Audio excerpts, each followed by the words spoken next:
জালিয়াতিতে গ্রেফতার করা হয়েছে আরো একজনকে। মালদা পুলিশের হাতে গ্রেফতার এক শিক্ষক, জালে কোচবিহারের দিনহাটার প্রাথমিক শিক্ষক।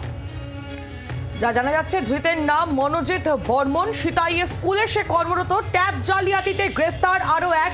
জেলায় জেলায় ট্যাব জালিয়াতির অভিযোগ উঠে আসে। শহর কলকাতারও একাধিক জায়গা থেকে তরুণের স্বপ্ন প্রকল্পে কারচুপির অভিযোগ উঠে আসার এবার মালদা পুলিশের হাতে গ্রেফতার করা হলো একজনকে। এক শিক্ষক গ্রেফতার হয়েছে বলে জানা যাচ্ছে। কোচবিহার দিনহাটার প্রাথমিক শিক্ষক।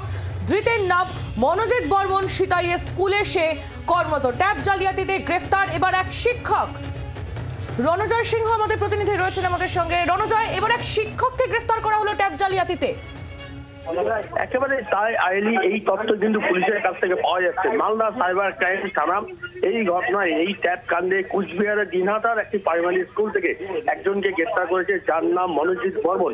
তার কাছে 20টি অ্যাকাউন্ট পাওয়া গেছে, যেখান থেকে এই ট্যাবের টাকা ঢুকেছিল এমনটি কিন্তু বলা হচ্ছে।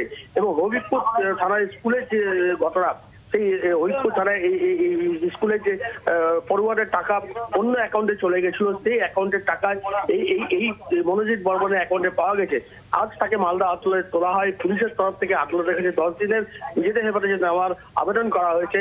এবং এখনো পর্যন্ত যে তথ্য সাইবার দপ্তর থেকে আমরা পাচ্ছি, তাতে মূলত এই মনোজিৎ বর্মনের সঙ্গে আরো বেশ কয়েকজনের জড়িয়ে থাকার সন্দেহ রয়েছে। ফলে সেই কারণে তাকে জেরা করা হবে। এবং কিভাবে সরকারকে টাকা চুরি করা হয়েছে বা টাকা নিজের অ্যাকাউন্টে ঢোকানো হয়েছে, সেই বিষয়ে খোঁজ খবর নেওয়া হবে। বাংলার আওয়াজ, বাঙালির আবেগ, জি 24 ঘন্টা।